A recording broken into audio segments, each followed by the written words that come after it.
വിശേഷം? എല്ലാവർക്കും സുഖം തന്നെയെന്ന് വിശ്വസിക്കുന്നു. ഞങ്ങളിവിടെ സുഖമായിരിക്കുന്നു. അപ്പോൾ ഞാൻ വന്നിരിക്കുന്നത് നിങ്ങൾ അതിന്റെ പുറകെ നടന്നൊരു റെസിപ്പി ആയിട്ടാണ്. കുറേ പേര് കുറേ നാളുകളായി എൻ്റെ അടുത്ത് ചോദിക്കുന്നുണ്ടായിരുന്നു ചിക്കൻ ഗീ റോസ്റ്റിന്റെ റെസിപ്പി പോസ്റ്റ് ചെയ്യാൻ പറഞ്ഞിട്ട്. പക്ഷെ ഞാൻ പറയാറില്ല, എനിക്ക് 100% ഉറപ്പില്ലാത്ത റെസിപ്പി ഞാൻ പോസ്റ്റ് ചെയ്യാറില്ല.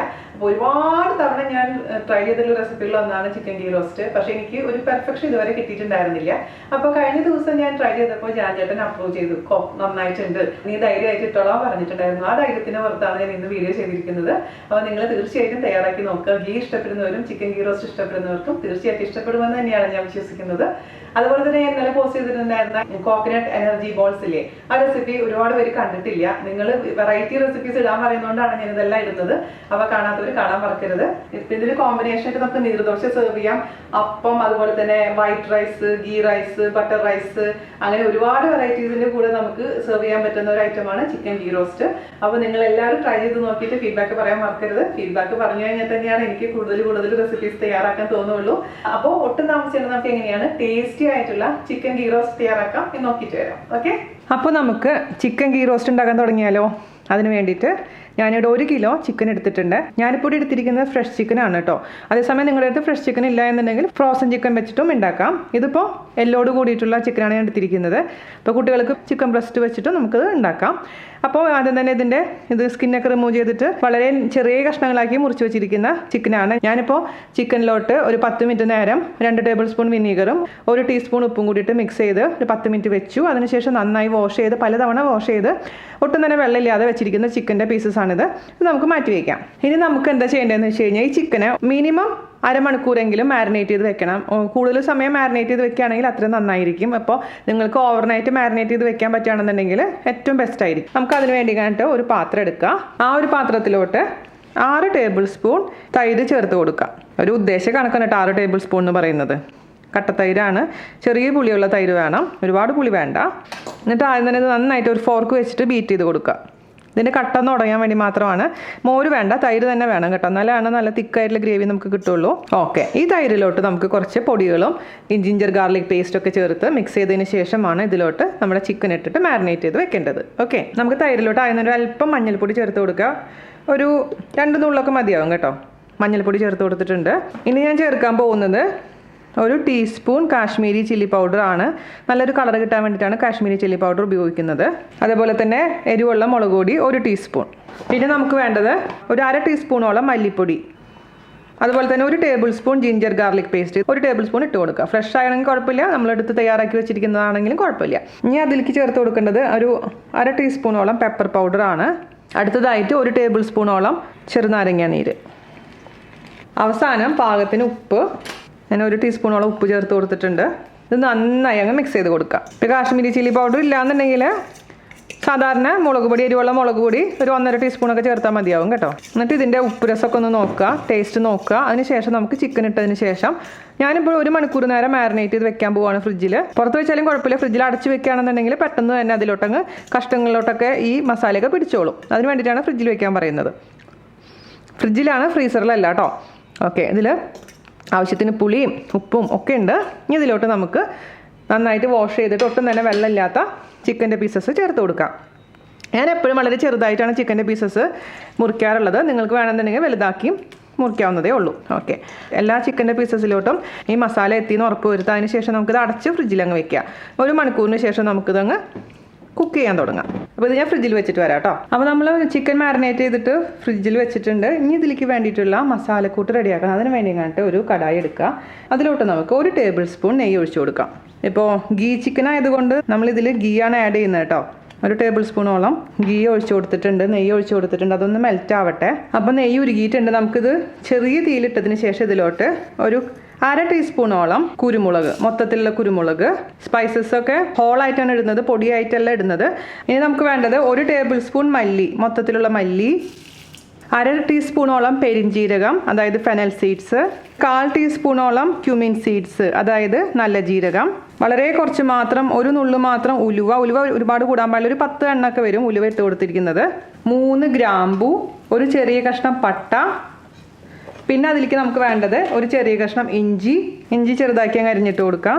എല്ലാം ഒരുമിച്ചിട്ട് അങ്ങ് ഫ്രൈ ചെയ്താൽ മതി, റോസ്റ്റ് ചെയ്താൽ മതി. പിന്നെ നമുക്ക് വേണ്ടത് 10 അല്ലി വെളുത്തുള്ളി. ഇവിടെ ഞാൻ ചൈനീസ് വെളുത്തുള്ളിയാണ് എടുത്തിരിക്കുന്നത്, അതുകൊണ്ട് 10 അല്ലി എടുക്കുന്നുണ്ട്. നാട്ടിലാണെങ്കിൽ നല്ല വെളുത്തുള്ളി ആണെങ്കിൽ 1 കൂടം വെളുത്തുള്ളി കേട്ടോ. അത് ചെറുതാക്കി അങ്ങ് അരിഞ്ഞിട്ട് കൊടുക്കാം. പെട്ടെന്ന് തന്നെ റോസ്റ്റായി കിട്ടാനാണ് അരിഞ്ഞിട്ട് കൊടുക്കുന്നത് നമ്മൾ. ചെറിയ തീയിലാണ് ഇപ്പോൾ വെച്ചിരിക്കുന്നത്, അത് മറക്കരുത്. ഹൈ ഫ്ലെയിമിൽ ഇടാൻ പാടില്ല. ഓക്കെ, വെളുത്തുള്ളി ഇട്ട് കൊടുത്തിട്ടുണ്ട്. നമുക്കൊന്ന് മിക്സ് ചെയ്ത് കൊടുക്കുക. ഇനി നമുക്കിതിലേക്ക് അവസാനമായിട്ട് ചേർത്ത് കൊടുക്കേണ്ടത് കാശ്മീരി മുളകാണ്. മൊത്തത്തിലുള്ള ഹോളായിട്ടുള്ള കാശ്മീരി മുളകാണ് ഇടുന്നത്. അതൊരു 12 എണ്ണം കേട്ടോ, 12 എണ്ണം ഇടുന്നുണ്ട്. അത് ഇപ്പോൾ ഞാൻ ഞെട്ടി കളയുന്നില്ല, അവസാനം നമുക്ക് ഇതിൽ നിന്ന് മാറ്റാം. അപ്പോൾ ചെറിയ തീയിലിട്ടതിന് ശേഷം ഇത് നന്നായിട്ട് അങ്ങ് റോസ്റ്റ് ചെയ്തെടുക്കുക. ഇതിൻ്റെയൊക്കെ പച്ചമണം മാറുന്ന വരെ അങ്ങ് വഴറ്റി കൊടുത്തുകൊണ്ടിരിക്കുക. അല്ലെങ്കിൽ നിങ്ങൾക്ക് സെപ്പറേറ്റ് ആയിട്ട് ഓരോന്നും ഇത് വഴറ്റിയതിന് ശേഷം ഒരുമിച്ചിട്ടാലും മതി കേട്ടോ, എങ്ങനെയാണെങ്കിലും കുഴപ്പമൊന്നുമില്ല. അപ്പോൾ നിങ്ങളുടെ അടുത്ത് ഇതേപോലെ തന്നെ ഹോളായിട്ടുള്ള സ്പൈസസ് ഇല്ലാന്നുണ്ടെങ്കിൽ എന്താ ചെയ്യേണ്ടതെന്ന് വെച്ച് കഴിഞ്ഞാൽ ഇഞ്ചിയും വെളുത്തുള്ളിയും ആദ്യം ഒന്ന് വഴറ്റുക. ഓക്കെ, നെയ്യിൽ. അതിനുശേഷം തീ കുറച്ചതിന് ശേഷം അതിലോട്ട് 1/2 ടീസ്പൂൺ പെപ്പർ പൗഡർ, അതുപോലെ തന്നെ 1 ടേബിൾ സ്പൂൺ കാശ്മീരി മുളക് പൊടി, 1/2 ടേബിൾ സ്പൂൺ മല്ലിപ്പൊടി, പിന്നെ കുറച്ച് സിനമൺ പൗഡറും ക്ലോസിൻ്റെ പൗഡറും അതുപോലെ തന്നെ ഫെനൽ സീഡ്സിൻ്റെ പൗഡറും നല്ല ജീരകത്തിൻ്റെ പൗഡറും അങ്ങനെ ആഡ് ചെയ്ത് കൊടുത്തിട്ട് മിക്സ് ചെയ്യുക. ഓക്കെ, അപ്പോൾ ഇതിന് പകരമായിട്ട് പക്ഷേ ഓത്തൻറ്റിക് റെസിപ്പി അനുസരിച്ച് ഹോളായിട്ടുള്ള സ്പൈസസ് ആണ് നമ്മൾ ഇതിലേക്ക് എടുക്കേണ്ടത്. പൊടി വെച്ചിട്ട് ചെയ്യുമ്പോൾ ഒരു ഏകദേശം കണക്കാണ് ഞാൻ പറഞ്ഞത്. അപ്പോൾ നിങ്ങൾക്ക് അത് ചെയ്ത് വരുമ്പോൾ മനസ്സിലാവും. അപ്പോൾ ഇത് നന്നായിട്ടൊന്ന് വാടട്ടെ. അതിനുശേഷം നമുക്ക് ഇതിലോട്ട് കുറച്ച് പുളിവെള്ളം ഒഴിച്ച് കൊടുക്കണം. ഈ ഓത്തൻറ്റിക് രീതിയിൽ നമ്മൾ ചിക്കൻ ഗീ റോസ്റ്റ് ഉണ്ടാക്കുമ്പോൾ അതിൽ ശരിക്കും പറഞ്ഞു കഴിഞ്ഞാൽ ടാമറിൻ വാട്ടർ, അതായത് പുളിവെള്ളമാണ് ഉപയോഗിക്കുക. പക്ഷേ ചിലവർക്ക് പുളിവെള്ളത്തിൻ്റെ ടേസ്റ്റ് ഇഷ്ടമില്ല എന്നുണ്ടെങ്കിൽ നമുക്ക് പുളിക്ക് പകരമായിട്ട് തക്കാളി ഉപയോഗിക്കാം, അല്ലെങ്കിൽ പാതി ഉപയോഗിക്കാം. പാതി തക്കാളി പാതി പുളിവെള്ളം ഉപയോഗിക്കാം. ഞാൻ ആദ്യം ഉണ്ടാക്കി നോക്കിയപ്പോൾ പുളിവെള്ളത്തിൽ തന്നെയാണ് ഉണ്ടാക്കിയിട്ടുണ്ടായിരുന്നത്. എനിക്കത് അത്ര അങ്ങ് ഇഷ്ടപ്പെട്ടില്ല. അതുകൊണ്ട് ഞാൻ രണ്ടാമത്തെ പ്രാവശ്യം ഉണ്ടാക്കി നോക്കിയപ്പോൾ പുളിവെള്ളം കുറച്ചും പിന്നെ തക്കാളി ഉപയോഗിച്ചു. അപ്പോൾ നിങ്ങൾക്ക് എങ്ങനെയാണ് താല്പര്യം അതനുസരിച്ച് ചെയ്തോളൂ കേട്ടോ. ഞാനിപ്പോൾ ഇവിടെ കുറച്ച് പുളിവെള്ളവും കുറച്ച് തക്കാളിയാണ് ചേർക്കാൻ പോകുന്നത്. ഓക്കെ, അപ്പോൾ നല്ല ഒരു വാസന വരാൻ തുടങ്ങിയിട്ടുണ്ട്. മല്ലിയൊക്കെ ഇങ്ങനെ പൊട്ടുന്നുണ്ട്, അതേപോലെ തന്നെ മുളകൊക്കെ അത്യാവശ്യം കളർ വന്നിട്ടുണ്ട്. നമുക്കിനി ഇതിലോട്ട് എന്താ ചെയ്യേണ്ടതെന്ന് വെച്ച് കഴിഞ്ഞാൽ ഞാൻ പറഞ്ഞില്ലേ, ഞാൻ ഇതിലോട്ട് തക്കാളി ചേർക്കുന്നുണ്ട്. അതേസമയം തക്കാളി ചേർക്കുന്നില്ലെങ്കിൽ നേരെ പുളിവെള്ളം മാത്രം ഒഴിച്ചാൽ മതി. അപ്പം ഞാൻ തക്കാളി ചേർക്കുന്ന കാരണം ഒരു തക്കാളി, നല്ല പഴുത്ത തക്കാളി ഒരെണ്ണം ആഡ് ചെയ്യാൻ പോവുകയാണ്. ഓക്കെ, ഈ ഒരു പഴുത്ത തക്കാളിയും കൂടി ഇട്ടതിന് ശേഷം നന്നായി അങ്ങ് മിക്സ് ചെയ്ത് കൊടുക്കാം. ഇനി ഞാനിതിലേക്ക് ചേർത്ത് കൊടുക്കാൻ പോകുന്നത് പുളിവെള്ളമാണ്. പുളി ഞാൻ കുറച്ച് നേരം വെള്ളത്തിലിട്ട് വെച്ചിട്ടുണ്ടായിരുന്നു. അതിന് ശേഷം പിഴിഞ്ഞെടുത്ത് വെച്ചിരിക്കുന്ന അരിച്ചു വെച്ചിരിക്കുന്ന വെള്ളമാണിത്. ഞാനൊരു അല്പം മാത്രം പുളി എടുത്തിട്ടുണ്ടായിരുന്നുള്ളൂ കേട്ടോ. അതായത് ഒരു ചെറിയ ഒരു നെല്ലിക്ക വലിപ്പം പോലും ഇല്ല, അതിനേക്കാളും ചെറിയൊരു കഷ്ണം പുളിയാണിത്. പുളിയുടെ അളവ് നോക്കണം എപ്പോഴും. ചില ഓരോ പുളി അനുസരിച്ചും പുളിക്ക് വ്യത്യാസം വരും. അതുകൊണ്ട് എൻ്റെ പുളി എന്ന് പറഞ്ഞാൽ ഒരുപാട് അങ്ങ് പുളിയില്ലാത്ത പുളിയാണ്. അതുകൊണ്ട് ഞാനൊരു 1/4 കപ്പ് വെള്ളം ഒഴിച്ച് കൊടുത്തിട്ടുണ്ട്, പുളിവെള്ളം. ഇനി എന്താ ചെയ്യേണ്ടതെന്ന് വെച്ച് കഴിഞ്ഞാൽ 1 ഗ്ലാസ് ചൂടുവെള്ളം കൂടി ഇതിലേക്ക് ഒഴിച്ച് കൊടുക്കുക. അതിന് ശേഷം നന്നായിട്ട് ഇത് കിടന്ന് കുക്കായിക്കോട്ടെ. അപ്പോൾ ഈ മസാലയൊക്കെ നന്നായിട്ട് സോക്കായിക്കോളും. അപ്പോൾ നമുക്ക് അരച്ചെടുക്കാൻ എളുപ്പമായിരിക്കും. മാത്രമല്ല ഈ പുളിവെള്ളത്തിൻ്റെ ആ ഒരു കുത്തുമണം ഉണ്ടല്ലോ, അത് മാറുകയും ചെയ്യും. അപ്പോൾ നമുക്ക് ഇതിലേക്ക് 1 ഗ്ലാസും കൂടെ ചൂടുവെള്ളം ഒഴിച്ച് കൊടുക്കാം. എൻ്റെ കുക്കിങ്ങിന് ഇമ്പോർട്ടൻ്റ് ആയിട്ടുള്ള ഒരു പോയിൻ്റാണ് ചൂടുവെള്ളം. ഇതിൻ്റെ ഫ്ലെയിം കൂട്ടാം. അപ്പോൾ ഇത് തിളയ്ക്കുന്നുണ്ട് കേട്ടോ. ഒരു 5 മിനിറ്റും കൂടെ തിളച്ചതിന് ശേഷം നമുക്കിത് ഓഫ് ചെയ്ത് വെക്കാം. അപ്പോൾ ഇതാ ഞാൻ ഓഫ് ചെയ്യാണ് കേട്ടോ. 10 മിനിറ്റോളം തിളപ്പിച്ചിട്ടുണ്ട്. ഇതിൻ്റെ ആ ഒരു പച്ചമണമൊക്കെ മാറിയിട്ടുണ്ട്. നമുക്കിനി തണുത്തതിന് ശേഷം നന്നായി അരച്ച് കൊണ്ടുവരാം. ഇപ്പോൾ നമ്മൾ ചൂടാറിയതിന് ശേഷം നന്നായിട്ട് ഫൈൻ പേസ്റ്റ് ആയിട്ട് അരച്ച് വെച്ചിട്ടുണ്ട്. നമുക്കിത് മാറ്റി വയ്ക്കാം. ഇനി ഇപ്പോൾ 1 മണിക്കൂറൊക്കെ ആയിട്ടുണ്ട് കേട്ടോ. അപ്പോഴേക്കും നമുക്ക് ചിക്കൻ കുക്ക് ചെയ്യാൻ തുടങ്ങാം. ചിക്കൻ കുക്ക് ചെയ്യാൻ വേണ്ടിയിട്ട് ഒരു കടായി എടുക്കുക. അതിലോട്ട് നമുക്ക് 1 ടേബിൾ സ്പൂൺ നെയ്യ് ചേർത്ത് കൊടുക്കാം. ഒന്ന് മെൽറ്റ് ആവട്ടെ. അതിലോട്ട് നമുക്ക് മാരിനേറ്റ് ചെയ്ത് വെച്ചിരിക്കുന്ന ചിക്കൻ്റെ പീസസ് അങ്ങ് ഇട്ട് കൊടുക്കാം. ഞാനൊരു പ്രാവശ്യം ഗീക്ക് പകരമായിട്ട് വെളിച്ചെണ്ണ ഉപയോഗിച്ചിട്ടുണ്ടാക്കിട്ടോ. എനിക്ക് ഗീ വലിയ താല്പര്യമില്ലാത്ത കാരണം. അപ്പോഴും ടേസ്റ്റൊക്കെ ഉണ്ട്, പക്ഷേ ഗീ റോസ്റ്റ് നമുക്ക് പറയാൻ പറ്റില്ല എന്ന് മാത്രം. ഇതിൻ്റെ കൂട്ടത്തിൽ കൂടെ കുറച്ച് കറിവേപ്പില ചേർത്ത് കൊടുക്കാം. എന്നിട്ട് നന്നായി മിക്സ് ചെയ്യുക. നെയ്യായിട്ട് നന്നായിട്ട് മിക്സ് ചെയ്തതിന് ശേഷം ഇത് അടച്ച് വെച്ചിട്ട് മീഡിയം ഫ്ലെയിമിൽ കുക്ക് ചെയ്യുക. അപ്പോൾ ചിക്കനിൽ നിന്ന് നന്നായിട്ട് വെള്ളം ഇറങ്ങി വരും. നമ്മളൊട്ടും തന്നെ വെള്ളം ഇതിൽ ചേർത്തിട്ടില്ല. മീഡിയം ഫ്ലെയിമിലിട്ട ശേഷം മാത്രം കുക്ക് ചെയ്യാൻ പാടുള്ളൂ, ഹൈ ഫ്ലെയിമിൽ കുക്ക് ചെയ്യാൻ പാടില്ല. ഓക്കെ, അപ്പോൾ നമുക്ക് അടച്ച് വെച്ചിട്ട് കുക്ക് ചെയ്യാം. അപ്പോൾ നമ്മുടെ ചിക്കൻ നോക്കിയപ്പോൾ ഒരു 1/4 ഭാഗം കുക്കായിട്ടുണ്ട് കേട്ടോ. കാരണം ഇനി നമുക്ക് നമ്മുടെ മസാലയിലിട്ടിട്ട് കുറച്ചും കൂടെ നേരം കുക്ക് ചെയ്യാനുണ്ട്. അപ്പോൾ ഇത് നമുക്ക് മാറ്റി വെക്കാം. ഒരു കടായി വെക്കുക. അതിലോട്ട് നമുക്ക് നെയ്യ് ഒഴിച്ച് കൊടുക്കാം. നെയ്യ് അത്യാവശ്യം വേണം കേട്ടോ, എന്നാലാണ് ഗീ റോസ്റ്റ് എന്നുള്ള ഒരു പേരിന് അർത്ഥം വരുള്ളൂ. അപ്പോൾ നിങ്ങൾക്ക് നെയ്യ് ഇഷ്ടമല്ല എന്നുണ്ടെങ്കിൽ നെയ്യിൻ്റെ അളവ് കുറച്ചുള്ളൂ. പക്ഷേ നെയ്യ് ഇഷ്ടമുള്ളവർ മാത്രം സാധാരണ രീതിയിൽ ഈ ചിക്കൻ ഉണ്ടാക്കാറുള്ളൂ. അപ്പോൾ നമുക്ക് അത്യാവശ്യം നെയ്യ് ഒഴിച്ച് കൊടുക്കാം. ഞാനിപ്പോൾ ഇതിലേക്ക് ഒരു 3 ടേബിൾ സ്പൂൺ നെയ്യ് ഒഴിക്കുന്നുണ്ട്. ഈ നെയ്യ് മെൽറ്റായതിന് ശേഷം തീ കുറയ്ക്കണം. ചെറിയ തീയിലിട്ടതിന് ശേഷം മാത്രം ആ മസാല പേസ്റ്റ് ഇതിലേക്ക് ചേർത്ത് കൊടുക്കാൻ പാടുള്ളൂ. അപ്പോൾ ഗീ മെൽറ്റാവുന്ന സമയത്ത് നമുക്ക് ഇതിലോട്ട് കുറച്ച് കറിവേപ്പില ചേർത്ത് കൊടുക്കണം. ഞാൻ നന്നായി വാഷ് ചെയ്ത് വെച്ചിരിക്കുന്ന കറിവേപ്പിലയാണിത്. കറിവേപ്പിലയുടെ ഫ്ലേവറൊക്കെ ഒന്ന് നെയ്യിലോട്ട് ഇറങ്ങട്ടെ. അതിനുശേഷം നമുക്കിതിലോട്ട് അരച്ച് വെച്ചിരിക്കുന്ന മസാലക്കൂട്ട് ചേർത്ത് കൊടുക്കണം. കറിവേപ്പിലൊക്കെ പൊട്ടാൻ തുടങ്ങിയിട്ടുണ്ട്. ചിലപ്പോൾ പൊട്ടിത്തെറിക്കാനുള്ള ചാൻസ് ഉണ്ട്. അതുകൊണ്ട് നമ്മൾ ഒന്ന് സൂക്ഷിച്ച് വേണം ഈ മസാലക്കൂട്ട് വഴറ്റാൻ. കാരണം ഇതിൽ വെള്ളം ഉണ്ടല്ലോ. അപ്പോൾ നെയ്യിലിടുമ്പോൾ ഇതിൽ അല്പം വെള്ളം ഒഴിച്ചതിന് ശേഷം അതും കൂടി ഇതിലോട്ടങ്ങ് ഒഴിക്കാം. ഇനി നമുക്കിത് നന്നായിട്ടങ്ങ് ഇളക്കി കൊടുക്കണം. മസാലയുടെ ആ ഒരു റോ ടേസ്റ്റൊക്കെ ഒന്ന് മാറുന്ന വരെ ഒരു 10 മിനിറ്റോളം ചെറിയ തീയിലിട്ടതിന് ശേഷം വഴറ്റി എടുക്കണം. ഒരു 5 മിനിറ്റ് കഴിയുമ്പോൾ കുറച്ചും കൂടെ ചൂടുവെള്ളം ഒഴിച്ച് കൊടുക്കാം. നമുക്ക് ഇതിലോട്ടൊരു അല്പം ഉപ്പ് ചേർത്ത് കൊടുക്കണം. കാരണം ഈ മസാലയിൽ ഉപ്പില്ലല്ലോ. ചിക്കനിൽ നമ്മൾ ഉപ്പിട്ട് വേവിച്ചിട്ടുണ്ട്, പക്ഷേ ഇതിൽ ഇച്ചിരി ഉപ്പിടണം. ഉപ്പിടുമ്പോൾ എപ്പോഴും സൂക്ഷിക്കണം കേട്ടോ. ഒരുപാട് ഉപ്പിടാൻ പാടില്ലേ. ഇത്ര മാത്രം മതി. പിന്നെ അവസാനം നമുക്ക് നോക്കാം. സാധാരണ രീതിയിൽ ഓത്തൻറ്റിക് റെസിപ്പി അനുസരിച്ച് ഇതിലോട്ട് നമ്മൾ ശർക്കരയാണ് ഉപയോഗിക്കാറുള്ളത്. പുളിയും ശർക്കരയും. പക്ഷേ നിങ്ങൾക്ക് ശർക്കര ഇഷ്ടമല്ല എന്നുണ്ടെങ്കിൽ പഞ്ചസാര ഉപയോഗിക്കാം. പക്ഷേ ഇത് രണ്ടും ഇല്ലെങ്കിലും കറി ഉണ്ടാക്കാം. പക്ഷേ ആ ഒരു ഒത്തൻറ്റിക് ടേസ്റ്റ് കിട്ടണമെങ്കിൽ എന്തെങ്കിലും ഒരു സ്വീറ്റ് നമ്മൾ ചേർത്തേ പറ്റുള്ളൂ. അപ്പോഴാണ് റിയൽ ടേസ്റ്റ് വരുള്ളൂ കേട്ടോ. ഞാനിപ്പോൾ ഇതിൽ ശർക്കരയാണ് ചേർക്കാൻ പോകുന്നത്. ശർക്കര നമുക്ക് പൊടിയായിട്ടും ചേർക്കാം, അല്ലെങ്കിൽ ശർക്കര പാനിയായിട്ട് നമുക്ക് ഇതിലേക്ക് ചേർത്ത് കൊടുക്കാം. ഞാനിപ്പോൾ ശർക്കരയുടെ ഒരു കഷ്ണമായിട്ട് ഇടാൻ പോകുന്നത്. കാരണം ഞാൻ ഓൾറെഡി എപ്പോഴും ഉപയോഗിക്കുന്ന ശർക്കരയാണ്. അതിൽ അഴുക്കില്ല എന്ന് എനിക്ക് നല്ല ബോധ്യമുള്ളതുകൊണ്ട് ഞാനൊരു ചെറിയ കഷ്ണം ശർക്കര ഇതിലോട്ട് ഇടാൻ പോവുകയാണ്. ഓക്കെ, കുറച്ച് കഴിഞ്ഞിട്ട്, ഇപ്പോൾ വേണ്ട. ഇത് നന്നായിട്ട് ഇതിൻ്റെ മസാലയുടെ ആ ഒരു നല്ല ഫ്ലേവർ വരുന്ന വരെ നമുക്കിത് വഴറ്റാം.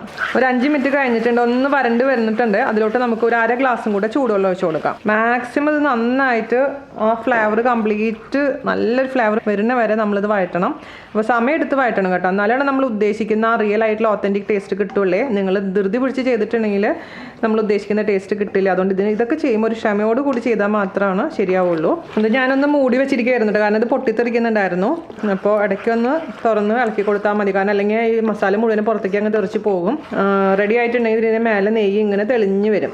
ഏകദേശം ഒരു 15 മിനിറ്റെങ്കിലും എടുക്കും കേട്ടോ. ഇതൊന്ന് നന്നായിട്ട് ഇതിൻ്റെ ആ ഒരു നല്ലൊരു ഫ്ലേവർ ആയി കിട്ടാൻ. അപ്പോൾ ആ മസാല നോക്കിക്കേ, ആ നെയ്യൊക്കെ നന്നായിട്ട് തെളിഞ്ഞിട്ടുണ്ട്. അപ്പോൾ അതിൻ്റെ അർത്ഥം ഈ മസാല പെർഫെക്റ്റ് ആയിട്ടുണ്ടെന്നാണ്. ഇനി ഇതിലോട്ട് നമുക്ക് 1/4 ഭാഗം വേവിച്ച് വെച്ചിരിക്കുന്ന ചിക്കൻ അങ്ങ് ചേർത്ത് കൊടുക്കാം. നന്നായിട്ട് അങ്ങ് മിക്സ് ചെയ്ത് കൊടുക്കുക. ഒന്നും കൂടെ ഒന്ന് ചിക്കൻ കുക്ക് ആവാനുള്ളതല്ലേ. അപ്പോൾ നമുക്ക് ആദ്യം 5 മിനിറ്റ് നേരം മീഡിയം ഫ്ലെയിമിലിട്ടതിന് ശേഷം അടച്ചു വെച്ചിട്ട് കുക്ക് ചെയ്യാം. അപ്പോൾ നമ്മൾ ഒരു 5 മിനിറ്റ് നേരം അടച്ചു വെച്ച് വേവിച്ചിട്ടുണ്ട്. നമുക്ക് ചിക്കൻ നന്നായി കുക്കായിട്ടുണ്ടെന്ന് നോക്കണം. ഒരു കഷ്ണം എടുക്കുക, മുറിച്ച് നോക്കാം. യെസ്, നന്നായി കുക്കായിട്ടുണ്ട്. ടേസ്റ്റ് നോക്കുക, ഉപ്പൊക്കെ നോക്കുക. പക്ഷെ നമ്മൾ മെയിൻ ആയിട്ടുള്ളൊരു കാര്യം ആഡ് ചെയ്യാൻ വിട്ടുപോയിട്ടുണ്ട്. അതെന്താണ്? ശർക്കര അല്ലെങ്കിൽ പഞ്ചസാര. ഞാനിപ്പോൾ ഇതിലോട്ട് ശർക്കരയാണ് ആഡ് ചെയ്യാൻ പോകുന്നത്. ഒരു ചെറിയ കഷ്ണം ശർക്കര ഞാൻ ഇതിൽ ഇടുന്നുണ്ട് കേട്ടോ. ഇതിൽ തന്നെ കിടന്നിട്ട്, ഈ ചൂട്ടിൽ തന്നെ കിടന്നിട്ട് ശർക്കര അങ്ങ് ഉരുകിക്കോളും. അല്ലെങ്കിൽ ശർക്കര ചീയിടാം, അല്ലെങ്കിൽ ഞാൻ പറഞ്ഞ പോലെ ശർക്കര പാനിയായിട്ട് ഉപയോഗിക്കാം, അല്ലെങ്കിൽ പഞ്ചസാര ഇട്ട് കൊടുക്കാം. അപ്പോൾ 5 മിനിറ്റോളം നേരം കൊണ്ട് ആ ശർക്കരയൊക്കെ ഉരുകി ഇതിലോട്ടൊക്കെ നന്നായിട്ട് ആ ഗ്രേവിയിലോട്ട് ആ ടേസ്റ്റ് വന്നോളും. ക്യാമറയിൽ ഇതിൻ്റെ റിയൽ ആയിട്ടുള്ള കളറും അറിയുന്നില്ല കേട്ടോ. അപ്പോൾ നല്ല ഡാർക്ക് ഷെയ്ഡാണ്. നമ്മൾ കാശ്മീരി ചില്ലി ഉപയോഗിച്ചിട്ടുള്ള കാരണം നല്ല കളറാണിത്. അതേസമയം അത്ര എരിവെന്ന് പറയാനില്ല കേട്ടോ. എരിവുണ്ട്, പക്ഷേ ഒരുപാട് അൺസൈക്കബിൾ എരിവൊന്നുമല്ല. മാത്രമല്ല ഇതിൽ പുളി എന്ന് പറയുമ്പോൾ ചെറിയൊരു പുളി പാടുള്ളൂ കേട്ടോ. ഒരുപാട് പുളി പാടില്ല ഈ ചിക്കന്. അതുപോലെ തന്നെ ചെറിയൊരു മധുരവും ചെറിയ പുളിയും എരിവും കൂടി കലർന്നൊരു പ്രത്യേക ടേസ്റ്റുള്ളൊരു കറിയാണിത്. അപ്പോൾ ഞാനിതിൻ്റെ ഫൈനലായിട്ട് ടേസ്റ്റ് നോക്കട്ടെ. എന്തെങ്കിലും കുറവുണ്ടെങ്കിൽ നമുക്ക് ആഡ് ചെയ്ത് കൊടുക്കണം. ഇപ്പോൾ അല്പം കൂടെ ആവാം. പുളിയൊക്കെ പെർഫെക്റ്റ് ആണ് കേട്ടോ. ഇട്ട് കൊടുത്തിട്ടുണ്ട്. നന്നായി മിക്സ് ചെയ്ത് കൊടുക്കുക. കണ്ട നെയ്യൊക്കെ ഇങ്ങനെ തെളിഞ്ഞ് വരുന്നത് കണ്ട. അതാണ് ഒരു പെർഫെക്റ്റ് ആയിട്ടുള്ള ചിക്കൻ ഗീ റോസ്റ്റിൻ്റെ ആ ഒരു അടയാളം. നല്ലോണം മേലേക്ക് ഇങ്ങനെ തെളിഞ്ഞ് വരും. നല്ലോണം നമ്മൾ കറിവേപ്പില ഇട്ടിട്ടുണ്ട് കേട്ടോ. പിന്നെ അവസാനമായിട്ട് കുറച്ചും കൂടെ കറിവേപ്പില ഞാൻ അതിലേക്ക് അങ്ങ് ചേർത്ത് കൊടുക്കാൻ പോവാണ്. അപ്പോൾ ഇരിക്കുമ്പോഴാണ് ടേസ്റ്റ് കൂടുക. അപ്പോൾ നിങ്ങൾ രാവിലെയൊക്കെ ഉണ്ടാക്കുകയാണെന്നുണ്ടെങ്കിൽ ഉച്ചയാകുമ്പോഴേക്കും പെർഫെക്റ്റ് ആയിരിക്കും. അല്ല വൈകുന്നേരത്തേക്ക് ഗംഭീരമായിരിക്കും. പെർഫെക്റ്റ്, അടിപൊളിയായിട്ട് കേട്ടോ. എനിക്ക് ആ നെയ്യിൻ്റെ കുത്ത് മാത്രമാണ് വലിയ താല്പര്യമില്ലാത്തത്. പക്ഷേ സംഭവം കിടുവായിട്ടുണ്ട്. നെയ്യ് ഇഷ്ടപ്പെടുന്നവർക്കൊക്കെ കഴിക്കാൻ പറ്റുന്ന അടിപൊളിയായിട്ടുള്ള ഒരു ഡിഷാണ്. ഫൈനലായിട്ട് നമുക്ക് ഇതിൻ്റെ മേലെ കുറച്ച് കറിവേപ്പില തൂക്കി കൊടുക്കാം. ഇത് അത്യാവശ്യം ഒന്ന് റോസ്റ്റ് ചെയ്യണം കേട്ടോ. ഒരുപാടല്ല, അത് നിങ്ങളുടെ ഓരോരുത്തരുടെ ഇഷ്ടത്തിനനുസരിച്ച് അതിൻ്റെ തിക്നെസ് കൂട്ടുകയോ കുറയ്ക്കുകയോ ചെയ്യാം. ശരിക്കും പറഞ്ഞാൽ ചിക്കൻ ഗീ റോസ്റ്റ് എന്ന് പറയുമ്പോൾ തന്നെ അറിയാമല്ലോ കുറച്ച് ഡ്രൈ ആണ്. പക്ഷേ ഇവിടെ എൻ്റെ മോനൊക്കെ കുറച്ച് സെമി ഗ്രേവിയാണ് ഇഷ്ടം. അതുകൊണ്ട് ഞാൻ എന്താ പറയുക, ഒന്ന് ഗ്രേവി ഒക്കെ ഡ്രൈ ആക്കിയതിന് ശേഷം സാധാരണ രീതിയിൽ ജാനൊക്കെ നല്ല ഡ്രൈ ആക്കി കൊടുക്കും. പിന്നെ ചൂടുവെള്ളം ഒഴിച്ച് മിക്സ് ചെയ്തിട്ടാണ് അവയ്ക്ക് കൊടുക്കാറുള്ളത്. കാരണം ഡ്രൈ ആയിരിക്കുമ്പോഴാണ് ഏറ്റവും ടേസ്റ്റ് കൂടുതൽ. എന്താണെന്ന് വെച്ച് കഴിഞ്ഞാൽ നമ്മുടെ ചിക്കനിലോട്ടൊക്കെ നല്ലോണം മസാലയൊക്കെ പിടിച്ച് പെർഫെക്റ്റ് ആയിരിക്കും. പക്ഷേ ഗീ റൈസിൻ്റെ കൂടെയൊക്കെ കഴിക്കുമ്പോൾ അവയ്ക്ക് കുറച്ച് ഗ്രേവി വേണമെന്ന് പറയുന്നതുകൊണ്ടാണ് കുറച്ച് ഞാൻ വെള്ളം ഒഴിക്കാറുള്ളത്. അല്ലെങ്കിൽ നമുക്ക് രണ്ടായിട്ട് ഡിവൈഡ് ചെയ്ത് മാറ്റി വെച്ചിട്ട് വേണ്ടവർക്ക് മാത്രം ജസ്റ്റ് റോസ്റ്റ് ചെയ്തെടുക്കാം കേട്ടോ. പക്ഷെ റോസ്റ്റ് ചെയ്യുമ്പോഴാണ് ആ പെർഫെക്റ്റ് കളറൊക്കെ വരിക. അപ്പോൾ ഞാൻ ഓഫ് ചെയ്യാൻ കേട്ടോ. അത്യാവശ്യം നന്നായിട്ട് റോസ്റ്റ് ആയിട്ടുണ്ട്. ഇനി ഇത് ഇരിക്കുന്നതോറും കുറച്ചൊരു ഡാർക്ക് ബ്രൗൺ കളർ വരും. അതാണ് അതിൻ്റെ പെർഫെക്റ്റ് ആയിട്ട് കളർ എന്ന് പറയുന്നത്. അപ്പോൾ കണ്ടില്ലേ, എണ്ണയൊക്കെ എന്താണെന്ന് വെച്ചാൽ നെയ്യൊക്കെ നന്നായി തെളിഞ്ഞ് വന്നിട്ടുണ്ട്. ഇപ്പോൾ ഇതൊരു ഹെൽത്തി റെസിപ്പീസ് ഒന്നും നമുക്ക് പറയാൻ പറ്റില്ല, പക്ഷേ ഇത് ഇഷ്ടപ്പെടുന്ന ഒരുപാട് പേർക്കുണ്ട്. അപ്പോൾ നിങ്ങളുടെ റിക്വസ്റ്റ് അനുസരിച്ചാണ് ഞാൻ ചെയ്തിരിക്കുന്നത്. അപ്പോൾ നമുക്ക് ഫോട്ടോ ഒക്കെ എടുത്തിട്ട് കൊണ്ടുവരാം. അപ്പോൾ നമ്മുടെ ചിക്കൻ ഫോട്ടോ ഒക്കെ എടുത്ത് കൊണ്ടുവന്നിട്ടുണ്ട്. ഇതിൻ്റെ കൂടെ ഞാൻ പറഞ്ഞ പോലെ ബട്ടർ റൈസാണ് സെർവ് ചെയ്യാൻ പോകുന്നത്. അപ്പോൾ ഇതുപോലെയാണ് ശരിക്കും പറഞ്ഞ് ഇരിക്കേണ്ടത്, നല്ല ഡ്രൈ ആയിട്ട്. ഞാൻ പറഞ്ഞ പോലെ നിങ്ങൾക്ക് വേണമെന്നുണ്ടെങ്കിൽ അതിൻ്റെ ഗ്രേവി അഡ്ജസ്റ്റ് ചെയ്യാം എങ്ങനെയാണെന്ന് വെച്ച് കഴിഞ്ഞാൽ. അപ്പോൾ എല്ലാവർക്കും ഇഷ്ടപ്പെട്ടു എന്ന് വിശ്വസിക്കുന്നു. എല്ലാവരും ട്രൈ ചെയ്ത് നോക്കുക. അതിനുശേഷം അഭിപ്രായം പറയാൻ മറക്കരുത്. നമ്മുടെ വീഡിയോ ഇഷ്ടപ്പെടുകയാണെന്നുണ്ടെങ്കിൽ ഷെയർ ചെയ്യാനും ലൈക്ക് ചെയ്യാനും സബ്സ്ക്രൈബ് ചെയ്യാനും മറക്കില്ല എന്ന വിശ്വാസത്തോടു കൂടി അടുത്ത അടിപൊളിയായിട്ട് റെസിപ്പി ആയിട്ട് വരുന്നവരെ നന്ദി, നമസ്കാരം. Thank you. നടന്നു വന്നതിൻ്റെ അല്ലേ നമ്മുടെ പൂക്കളം എടുത്ത് മാറ്റാൻ പോവാണ്. ആ മുല്ലപ്പൂ കണ്ട പിങ്ക് കളറായിട്ട് മാറി, അടിപൊളിയുണ്ട് ഇപ്പൊ. മാറ്റിക്കോ. വാശമ കുറെ ദിവസമായി. അത് വിഷമം. അവയോ ഹെൽപ്പ് ചെയ്യാ അച്ഛനെ.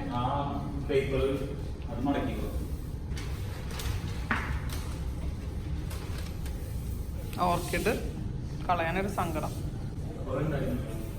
അവ എന്താ ചെയ്തിട്ടുണ്ട്? ഇപ്പോഴും കേടായിട്ടൊന്നുമില്ല അല്ലേ? അവർക്ക് വേണോടാ ഈ നീലപ്പൂവാണോ വെച്ചത്? അവനൊരു ആ നീലപ്പൂവിനോടൊരു പ്രത്യേക ഒരു സ്നേഹമൊക്കെ. അവ വ്ളോഗ് തുടങ്ങാൻ പോകുന്നൊരു ശ്രുതി കേട്ടല്ലോ ഞാൻ. അവ ഇംഗ്ലീഷിൽ വ്ളോഗ് ചെയ്യുന്നു, അവയ്ക്ക് മലയാളം പറ്റില്ല അത്രേ. അവ സെപ്പറേറ്റ് ചാനൽ തുടങ്ങാൻ പോണെന്നൊക്കെ പറഞ്ഞാൽ ഞാൻ കേട്ടു. എന്താവും എനിക്കറിയില്ല. തുടങ്ങുകയാണെങ്കിൽ ഞാൻ നിങ്ങളെ അറിയിക്കാം കേട്ടോ. എന്താ ചെയ്യാ, മലയാളത്തിൽ ആരും സബ്ടൈറ്റിൽ ഇടാം. ആരെങ്കിലും മലയാളം അറിയുന്നവർ സബ്ടൈറ്റിൽസ് ഇടാൻ താല്പര്യമുള്ളവർ അവയുടെ വ്ളോഗുമായി ബന്ധപ്പെടുക. അവ വ്ളോഗ് തുടങ്ങിയതിന് ശേഷം അല്ലേ?